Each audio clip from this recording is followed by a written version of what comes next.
All right, people. So welcome to Jumbo IAS and welcome to UPSC Prelims Phoenix batch. In this Phoenix batch, we cover the entire syllabus for UPSC Prelims examination. This includes current affairs as well as the static portion. Plus, along with this, not only we'll be revising the syllabus 3 times, but we'll also be practicing more than 7,000 MCQs. Okay, this is the perfect recipe for success in prelims examination. Now, today is day 6 for economics related current affairs, and all of my Phoenix batch students, well, you know, we have shared the schedule with you, and you know this, that we will cover current affairs in 2 parts. Okay, in the first phase of economics current affairs, we would cover current affairs till December 2025, and then in the next phase, we will cover January, Feb, March, April's current affairs. Okay, but in economics current affairs, economic survey is also an important document. So today's day would be solely focused on economic survey, 4 chapters of economic survey, chapter number 7, chapter 8, chapter 9, and chapter 12. Okay, the remaining chapter, 3-4 chapters that are left from economic survey would be covered in second phase. Okay, all right, and all the other current affairs related to employment, infrastructure would also be covered in the second phase. So don't you worry at all current affairs would be covered properly. Okay, but we are covering it in 2 phases because we have designed the timetable in such a way that you don't get overwhelmed by all the content that we are sharing with you, but it shouldn't be that easy also for you, that it is very easy to cover all the daily targets. So we have designed it in such a way.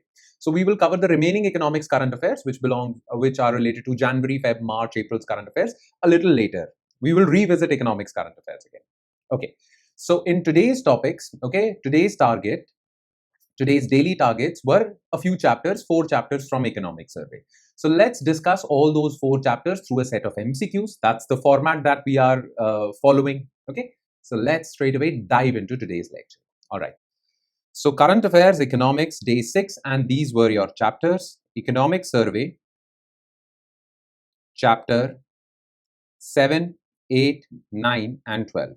Chapter 7 is related to services sector. Chapter 8 is related to industrial sector. Chapter 9 is related to infrastructure.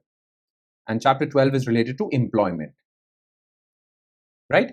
So these are the 4 chapters that we are going to discuss. All the important prelims-worthy concepts would be discussed.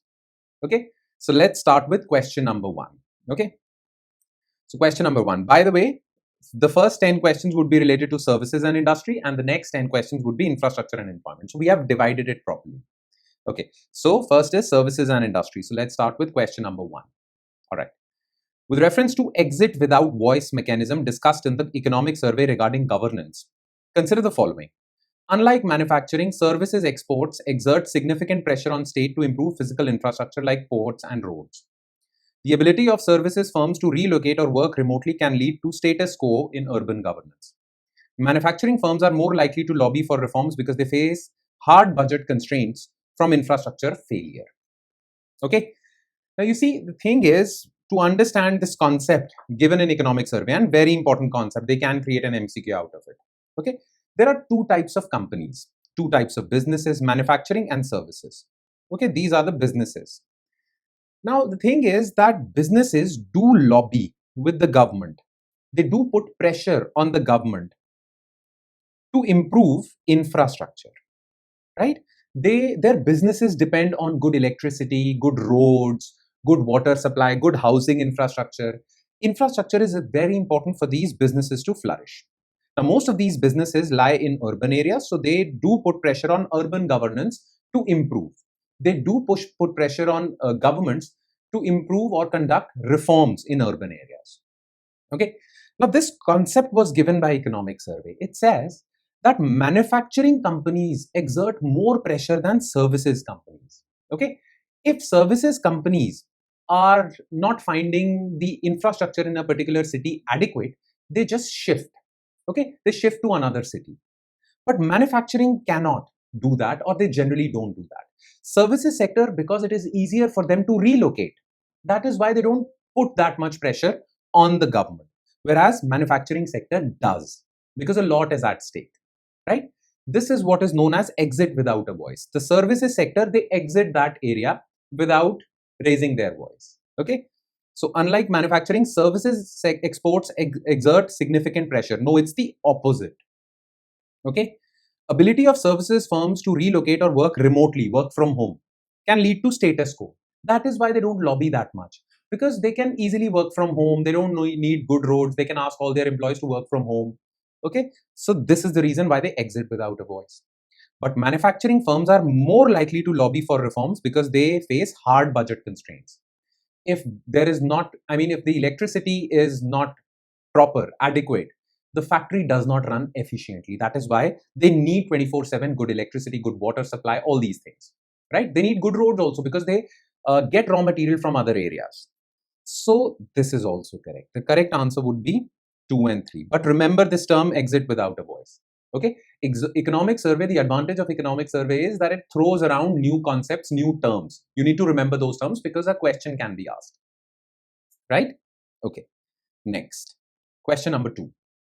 Consider the following statements regarding servification of manufacturing.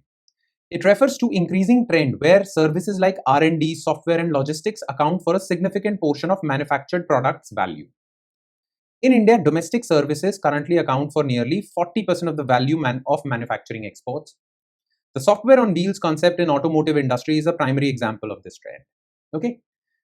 Now listen to me very carefully. The economic survey gave a term for this, servification of manufacturing. Most of the products that are now being manufactured use a lot of services. Okay. For example, well, let's suppose I'm talking about a phone, mobile phone. Okay. Now that mobile phone is being manufactured, but it uses a lot of software services. Okay. It uses a lot of R&D and maintenance services. So if the phone costs around 40,000 rupees, around 20,000 is spent on these services. The remaining 20,000 is related to manufacturing. You understand? So manufacturing also includes a lot of services because now companies are focusing more and more on R&D, maintenance cost, upgrading software. For example, cars are now not simple cars. They have a lot of electronics and softwares, Bluetooth, stereo system, brake system, all these things require run on software. So software services have increased for cars, which was just a manufacturing product. This is known as servification of manufacturing. Okay, it refers to increasing trend where services like R&D, software and logistics, transportation and all, account for a significant portion of manufactured products value. In India, domestic services currently account for nearly 40% of the value. No, not that high, around 15-16%. Okay, domestic services, not even foreign. So this is false. Software on wheels, which means cars are now equipped with high-end softwares. Concept in automotive industry is a prime example of this trend. Yes, cars now have more advanced softwares. Most of the new car manufacturers are experimenting with braking systems, okay, cruise control. Then many other softwares, driverless cars have another version of upgraded AI software. So these things are happening. So the answer would come out to be B. Right? Next. Regarding India's trade strategy and the BVAX concept, consider the following statements. Okay, India wants to improve its exports. One strategy for improving your exports is the BVAX strategy. Let's read about it. Backward GVC participation is what BVAX stands for. Involves importing intermediate inputs to assemble and export final goods. India currently has a higher BVAX ratio than Vietnam, indicating deeper integration into global value chains. The survey suggests that high input tariffs on intermediate parts are necessary to protect domestic value addition. Okay, so BVAC strategy basically is backward global value chain. GVC stands for global value chain. So what is this strategy? China employed this strategy during its initial phase of development. What is this strategy? Well, because in China, labor is cheap, labor was cheap, land was cheap, rents were down. So what was happening? That, well, there were so many factories in China which imported raw material. Okay, for example, we are manufacturing this mobile phone. So the circuit, the chips, everything was imported into China. China just used to assemble it and then export it. Okay, so you import everything and then you just assemble it and export it. This is BVAC strategy. Okay, and India can use this strategy to increase its exports. Yes, plus it will bring in a lot of foreign investment into India because factories would have to be opened. Apple would set up a factory so that all the design products would be sent to India. India would assemble and then export Apple products. You understand? So this is there. Now, India wants to apply this strategy, but India is considerably behind many countries, including Vietnam. China was a pioneer in this. But then other countries came up like Vietnam, Thailand, which successfully implemented the strategy. India has not. Okay, so this statement is false. Now, one way to promote BVAC strategy is that you reduce import duty on intermediate goods, raw material. Because if import duty would be high on raw materials, then why would anyone assemble these products in India? Because it's very expensive to import these raw materials. So for this strategy to be successful, you need to reduce import duty so that it becomes easier to import, then assemble and then export. You understand? So this is also false. High input tariffs, no extremely low or zero input tariffs would promote BVAC strategy, right? So this is also false.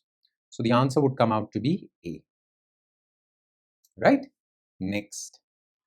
Match the following economic frontiers with their respective focus areas as per survey. Frontiers means new areas of the economy. Orange economy is creativity, culture, intellectual property. Blue economy is about marine tourism, coastal tourism. Space economy is commercial launches. So I'll launch your satellite and I'll charge some money for it. Okay, or selling satellite data of ISRO. So all three are correctly matched. Okay, orange economy is this creative economy, like content creator on YouTube, content creator on movies, content creator on web series, content creators who generate a lot of money through live shows. This is creative economy. Selling culture. Blue economy is marine tourism. Space economy is very clearly. So the answer would be A. Okay, all are correctly matched. Next. With reference to National Mission on Manufacturing and its archetypes, which of the following pairs is are correctly matched? Okay. Archetypes means what strategy should be employed to make these areas successful. So for automotive, industry and pharmaceuticals, you need more scale, more volume in production. Electronics and capital goods, you need more fixing of various norms, you need more R&D, transformation, innovation. For semiconductors and electric vehicles, you need more seed capital or investment in startups. Okay, startup investment. So all three are correctly matched. This is as per National Mission on Manufacturing, as per Economic Survey. Just remember this. Okay, make sense? All three are correctly matched. Next. Which of the following best describes the employment output paradox in India's services sector? Okay. Now, before reading this, these four options, let me explain employment output paradox. Now, what is employment output paradox? Okay. A particular sector like services sector generates a lot of output or contributes a lot to India's GDP. Around 50% of India's GDP comes from services sector. Now, generally, a sector which generates a lot of output also generates a lot of jobs. That is general phenomena, right? But services sector is weird. 50% of India's GDP comes from services sector. Okay, 50%. Yet, services sector share in India's employment is the lowest. Agriculture sector employs the most, then manufacturing. Okay, services sector share in employment is very low. This is the employment output paradox. Okay, now India needs both the things. India needs high GDP. India also needs to generate a lot of employment. Why? Because India is a labor surplus country. Our population is very high and we need to gainfully employ them. Otherwise, it would create social problems, right? So we need employment and output both. We need GDP, we also need more job creation. But that is not the case with services. So what should India do? Should India focus a lot on services sector? Because it should. Because services sector is that sector which contributes to our GDP. We cannot ignore it.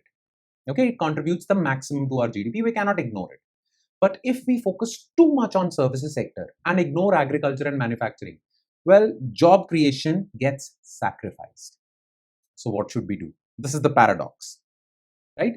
So the sector accounts for over 50% of GVA, gross value added, but employs only about 30% of the workforce. This is absolutely correct. See, this is the paradox that Economic Survey was talking about, right? Okay. Next.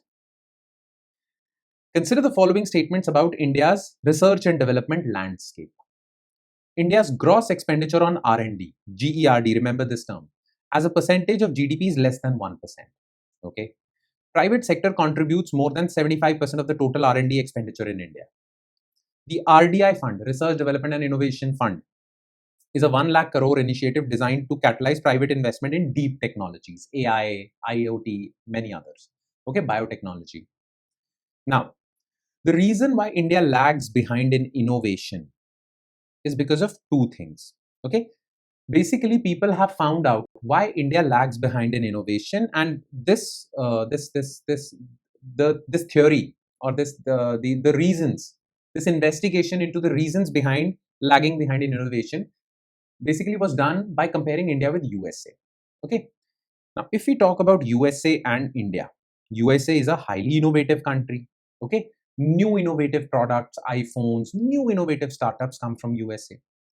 First of all, USA's expenditure on R&D is very high, research and development, because these new technologies, this innovation comes with a lot of investment and manpower in research and development. That is not the case with India. India's gross expenditure on R&D is less than 1% of its GDP. Okay, so this is a problem. Then, most of the innovation in USA is driven by private players. Private players are more innovative than government.